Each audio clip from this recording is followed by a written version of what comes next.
Let's talk about Friday in the NBA, as well as an update in Sacramento with an injury. Domantas Sabonis, he's out. Michael Bolton. Thanks, Josh. It's Michael Bolton here, and it's time for another episode of the Locked On Fantasy Basketball Podcast. Let's get to it. Let's get to it, indeed. You are Locked On Fantasy, your daily NBA fantasy podcast. Part of the Locked On Podcast Network, your team every day. Hello and welcome to the Locked On Fantasy Basketball Podcast, brought to you by Basketball Monster. My name is Josh Lloyd, and I steam my own hams. I'm also the lead fantasy analyst at basketballmonster.com, and thank you for making Locked On Fantasy Basketball your first listen every day. We are free, we're available on all platforms, and we're also part of the number one sports podcast network, the Locked On Podcast Network. Thank you for you guys getting us to number one, and for pushing me to 100k subs. Remember, if we get there, nickname show, origins, sound drops, all that stuff. We'll talk about them all if we get to 100k. So, we're on the way. We will talk about Friday's action. We did just get news drop of an injury to the Iron Man, Domantas Sabonis. This was one player that I faded extremely this season. I believe I didn't even have him as a top 20, definitely not a top 20 player, maybe not a top 30 player. And again, you cannot rely upon people. And if your argument for drafting someone is they never get hurt, it's a bad argument. Sabonis also was going to struggle in this scenario in Sacramento, given the players around, and now he has a tear in his meniscus. They're saying 3 to 4 weeks. Knee injury, sprain, ligament, meniscus, tear, whatever. I'm always going to push the further end of that. So 3 to 4 becomes 4 to 5, 4 to 6 to me, and it's obviously not great. Now, what they have done is Sabonis being out, they start Drew Eubanks. So I tweeted this out, and immediately I just get like a million other questions. What about this? What about this? What about this? What they have done is started Drew Eubanks. Drew Eubanks is not a high priority ad. Now, he can have some moments of being an okay 12-team league guy, but to me, it's very much a back-end player. Yes, they do have Precious Achiuwa. Terrible. Not a center, and he's more of a powerful, but he will get some minutes. The guy that I would watch, now he's a long way from it at the moment, is Maxime Raynaud. Their second round, 22-year-old big man who can score a bit, shoot a bit, block some shots. He's working on that. Decent rebounder. He has much better fantasy appeal than, say, what the big sneeze does. And I don't know that he'll get there. But Raynaud is one just to watch. This whole team now is in complete flux. The Kings, they are terrible. They remain terrible. Sabonis is not... He's one of those guys who puts up numbers, but not sure he makes a team good. Not quite in the DeMar DeRozan category, but they've just got no big man depth. There's nobody there that's any good. So we watch for Raynaud. We consider Eubanks in a 175 player deep league. Achiuwa's like a 200 deep league, so is Raynaud. And that's about it. Now, does it impact the value of someone like Keegan Murray? A little bit. Sabonis' usage was decent. He's not a high usage player, though. Sabonis is not like a guy getting 25 usage. He's not that. So it's not like there's a million shots that go his way, but he will be a higher usage player than his replacement, whether that is Eubanks or Raynaud. It's going to be Eubanks or Achiuwa. Like, he would have had a higher usage than those guys. So it does help Levine, Schroeder, Westbrook, Monk, Murray, all just gained a little bit. Enough to make a huge difference? Not necessarily. But that is the situation there. So Eubanks is a nice, slightly deeper ad. Who will become streamable in 12s. So we've got that news out of the way. Let's get in and let's have a look at Friday in the NBA. We'll take a look at how this schedule shakes out at the moment. There are 9 games on. This is our busiest day, equal busiest day of the week, I believe.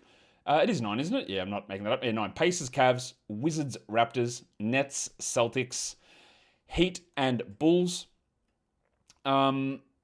Pelicans, Mavericks, Timberwolves, Suns, Nuggets, Rockets, Trailblazers, Warriors, Jazz hosting the Thunder. I don't know why I said that one in reverse. 16-point spread in that one with the Thunder favorite. Also a 15-point spread for Nets, Celtics, 13 points for Wizards, Raptors, and 14 for Cavs, Pacers. So some pretty lopsided NBA Cup matchups potentially coming up for us on Friday, which is, of course, an NBA Cup day. Let's talk about the games individually and where we see them and who's in and who's out and what we currently know. The first game, Pacers, Cavs. John Furphy remains on the sidelines. We don't have an update yet on the Cavs guys, Merrill, Garland, and Tyson all missed the last game. And with them, if they're all out, Craig Porter Jr. steps up. If 2 of them are out, it's hard to get that excited about Porter. But he gets an option there. Hunter's value rises. Lonzo's a streamable guy. But at this stage, we don't know. As I'm just looking as a bunch of news and notes just came through. So Garland is officially questionable. Jarrett Allen pops up as questionable. Jalen Tyson is officially questionable as well, while Sam Merrill is out. That all just flowed through right now. So we got that. Okay, so that's good news on Garland and on Tyson. The Pacers side of things, no real injury changes happening there. The next game, we're going to the Wizards and the Raptors. Marvin Bagley, who started the last game in place of Alex Sarr, is doubtful. Sarr is questionable. So what you need to know there is that Tristan Vukcevic would be the stream guy if Sarr is out. Chris Middleton, I did label as questionable because it was the first game of a back-to-back, but I believe he is not on the injury report, so he will play on Friday and sit on Saturday, while Colin Murray-Boyles is out for the Raptors. The next game is the Nets and the Celtics, and there is no injuries here to speak of, so W Nets Celtics, I guess. Nothing that we need to discuss from are they in or are they out or are they close or anything like that. The next game we look at is Heat and Bulls, and there's a lot going on here. Zach Collins still remains sidelined for Chicago. Tyler Hero is still out with a target of Monday. Nikola Jovic, Little Chungus, is out. Andrew Wiggins has been ruled out. That was an interesting one with a hip flexor, which can cost a little bit of time. So just watch on that one, which would mean Jaime Jaquez. It would mean that Pala Larson gets a bump, and it will be very interesting to see, does this push, with no Jovic and no Wiggins, does this push Kal Ware into a spot where he plays alongside Bam? Because the 2 guys who had been playing that power forward spot had been Wiggins, and Jovic had got those minutes too. But now you're down to Jaquez, really. There's not many options. So we'll see. And if Ware does not play next to Bam, it is a dreadful sign in this game. It is a dreadful sign. Trey Jones, questionable. Kobe White is questionable because it is the first of a back-to-back, so don't worry too much there. He's just going to sit one of the games, and we don't know which one, but he is questionable, while Jalen Smith is probable. So, yeah, he'll play. Pelicans, Mavericks. Davis is out. Carlo Makovic is out. Jordan Poole is out. And the guys that we didn't know about, like Derek Lively, because it is a back-to-back, he is playing. Cooper Flagg missed the last game with illness. He is playing. So Flagg is back. Lively is playing. Gafford is playing. Zion is playing on the first night of a back-to-back. So we've got all that information there available for this game. The next one we look at is the Phoenix Suns hosting the Minnesota Timberwolves. Jaden McDaniels missed the last game. With him out, they started Mike Conley. And then in Phoenix, it's Grayson Allen who's missed the last couple. And with him out, Colin Gillespie gets the bump, Ryan Dunn gets a bump, and Jordan Goodwin gets a bump, and they will become streamable in that particular situation. The next one is the Nuggets and the Rockets. We know that Christian Brown remains out. What we don't know is whether Aaron Gordon is playing. He sat the last game out. Julian Strouder is also questionable. Steven Adams also popped up as questionable with an ankle problem, and Jabari Smith is questionable with a knee issue. So those ones have been late additions onto the injury report. And if Gordon is out, you saw Peyton Watson go crazy. You saw Zeke Naji start and do nothing, but it means Bruce Brown gets that little bit of a bump there as well. And if Adams is out, I would expect that they go to back to Okogie, but maybe it's a chance for Reed Shepherd. But it doesn't appear that old mate Ime Udoka enjoys that particular or those particular stylings. The Trailblazers and the Warriors. Last game we saw Steph, Jim, and Draymond and Al Horford all sit. I expect that all of those guys play. John Kuminga's the unsure one, I think, there for the Warriors, who's missed with his knee soreness. I don't think we need to be rostering him at this point in 12-teamers. Drew Holiday has missed a couple for the Blazers with a calf issue. I'm going to put him as a 50-50. Shaden Sharp sat the last game, so did Robert Williams, but I think that was more of a back-to-back thing. And I think both Shaden and Rob will be available for the Blazers on Friday. And then the final game of the day is the Thunder and the Jazz. George Niang will be out for Utah. Kyle Filipowski missed the last game. I've got him questionable here. Taylor Hendricks was available last game but did not play, so watch that one. And I don't have updates on 3 really key guys here for the Thunder. All of their surnames starting with W. The Hong Kong mattress Kaysen Wallace left the last game early, never returned. We haven't got an update yet. Aaron Wiggins has missed about the last 2 weeks with a groin strain. They've given us no information on that whatsoever. And we also haven't really got any updates recently on the Bronco, Jalen Williams. But I do think that Williams' return is coming maybe early next week. I'm labeling Williams doubtful at the moment for this game. I don't think that he plays. But I wouldn't be shocked if you see an upgraded to questionable note coming for Jalen really soon. I would say that there's a chance that Wallace Wiggins and Jalen Williams all sit in this one because it is against Utah. So just keep an eye on that. We're going to come back and talk schedule type hacks in a sec, as well as streams of the day. Today's episode is brought to you by Quo. Every business owner knows this all too well, that missed calls are a problem. When customers try to reach you and they can't get through, that is money that's slipping away. Quo, spelled Q-U-O, is a smarter way to run your business communication so that you never miss an opportunity. Quo is the #1 business phone system built for 2025, not 1995. It is simple, modern, and designed to help you communicate faster, look more professional, and stay connected wherever you are working. Quo works directly from an app on your phone or on your computer. There's no extra devices needed, no clunky landlines, nothing like that. Your whole team also can share that one number. Get access to a shared inbox, which means that customers get help faster. Plus, there is an AI agent that can jump in when you can't answer the phone, giving leads and qualifying those, routing calls, and making sure that no customer is ever left hanging. So try Quo for free at quo.com/LockedOnNBA. That is quo.com/LockedOnNBA. And yes, you can even keep your existing number. Quo. No missed calls, no missed customers. Today's episode is also brought to you by DoorDash. And with the NBA season heating up, you're going to want to get food and things delivered with DoorDash, the perfect way to keep you guys in your bag all season long. You might be watching the game with a couple of mates, just chucking it on, NBA and chill perhaps. I don't know. But whatever it is, and whenever you're watching, DoorDash makes every game night even better. DoorDash is the official on-demand delivery platform of the NBA, and they're celebrating with something that they're calling the bag drop. Every time an NBA player scores 50 points at a game, DoorDash drops 50% off your order with Dash Pass the next day, and you're automatically entered for a chance to win the ultimate fan bag. It is player-inspired drip. It's stuff that you want. It's exclusive gear in that fan bag. What's it called? Yeah, the ultimate fan bag. That if you get that 50-point game, you get entered into it. So, the next time that someone goes off for 50 in an NBA game, use the promo code NBA50 the next day to get 50% off on DoorDash with Dash Pass, plus your shot at the bag drop. Dash Pass members only 50% off up to $10 the day after a 50-point game with the promo code. Terms apply. No purchase necessary. Ends April the 13th. Open to US residents 21 or older. Visit DoorDashinyourbag.com for full details. DoorDash in your bag all season long. All right, we are talking about the daily look ahead for Friday. So we're going to get in and talk some schedule notes, the back-to-backs and chunks and 5s and 2s. So let's take a look at how we can take advantage of this NBA schedule coming up starting on Friday. As we know, Friday is an NBA Cup day, meaning that we don't have any back-to-backs heading into Friday, but we do have a bunch of them leading out of Friday onto Saturday. Chicago, so we've already talked about Kobe White, and he's not going to play both games. The Mavericks, you have to watch for Derek Lively, I would say, but he is playing Friday, so we'll probably sit Saturday. Denver, maybe some concern with Aaron Gordon, who set the last game, and now there's a back-to-back, so we watch that one. The Pelicans, we know that Zion is in on Friday, so he'll be out on Saturday. And then the Wizards, with Alex Sarr dealing with a toe injury. He's currently questionable, so we don't know if Sarr will play on Friday and play Saturday, or miss both. I don't know, but we've got to be aware of that. And obviously Chris Middleton available Friday, so he will sit on Saturday, almost certainly. In terms of more scheduling stuff, how do we go chunky-wise the next 5 days? We have a bunch of these teams. Every one of these days, over the next 5 days, is a streamable day. And all of these players are available in at least 70% of Yahoo leagues. We will start with the Blizzard, Derik Queen, who is still available in 70+% of leagues.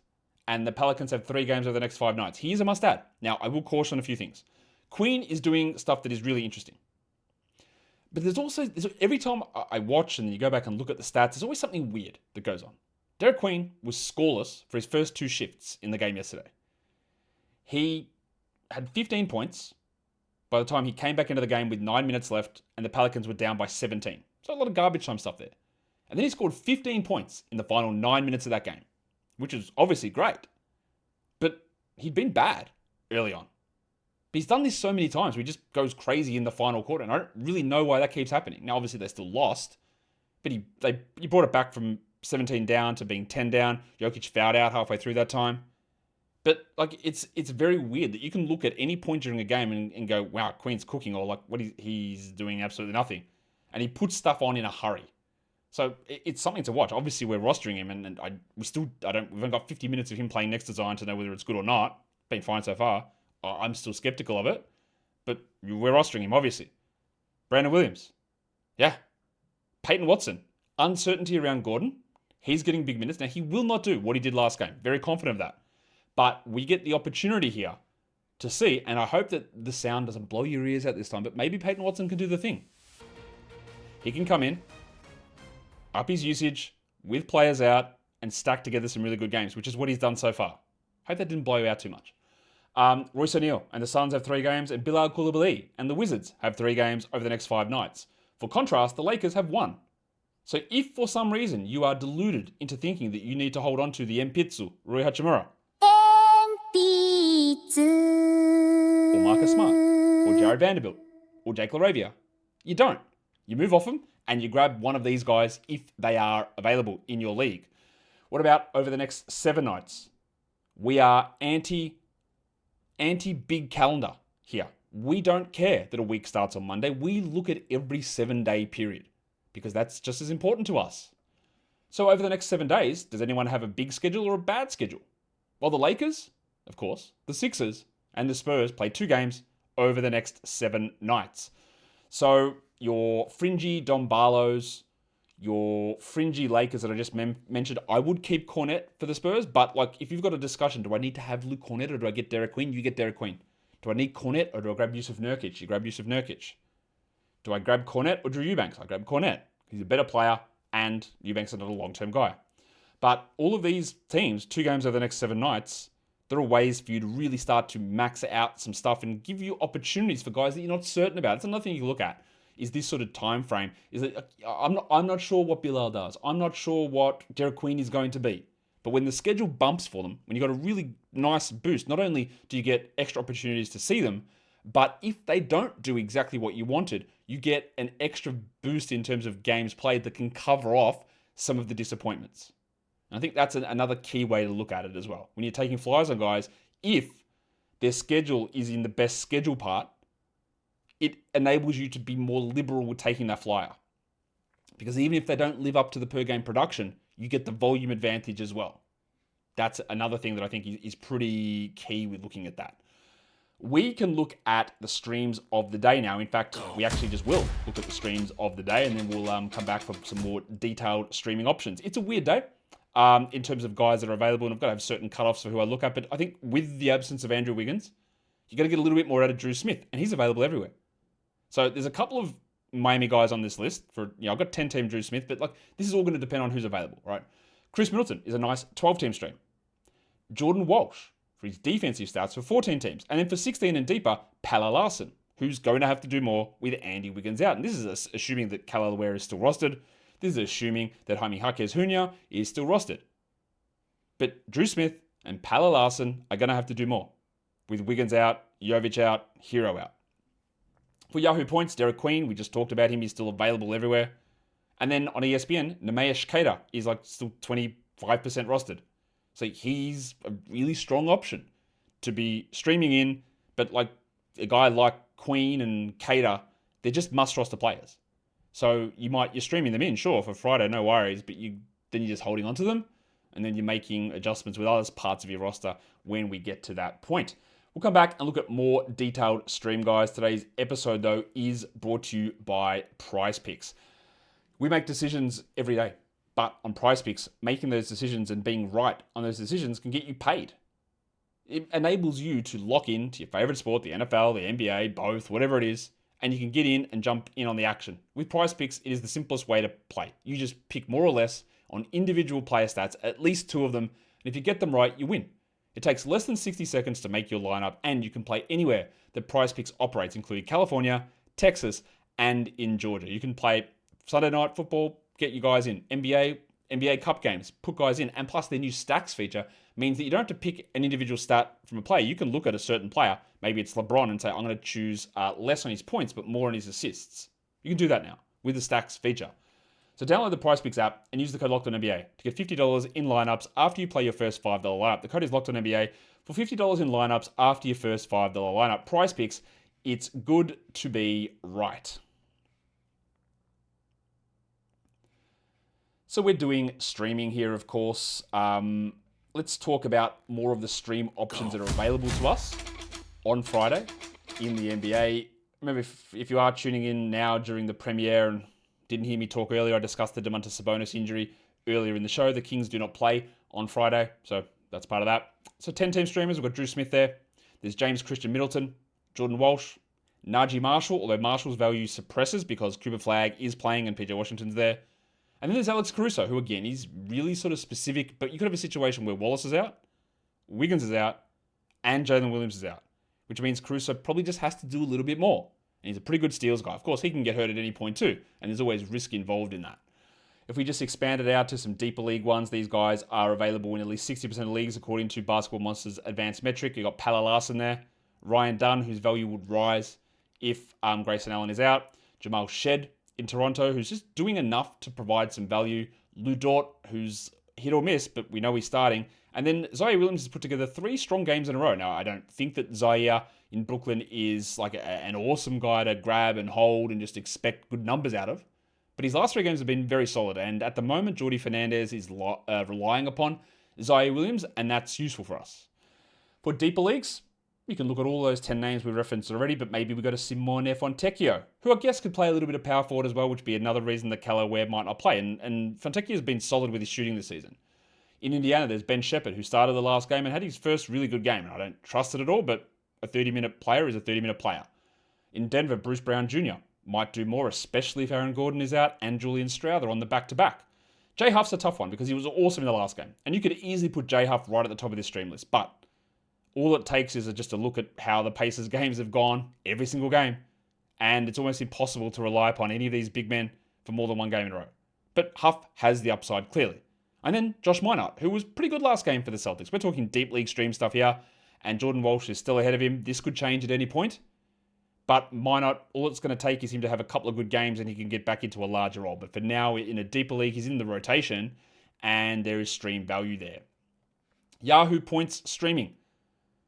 All 70% available, some of them 90%. Derik Queen, Brandon Williams, Danny Gafford, Isaiah Jackson, and then 92% available is Chris Middleton. And Middleton's played 27 minutes in each of the last 2 games, which is probably enough to consider him streamable in a lot of formats. And then for ESPN leagues, again, these are all 70+% available.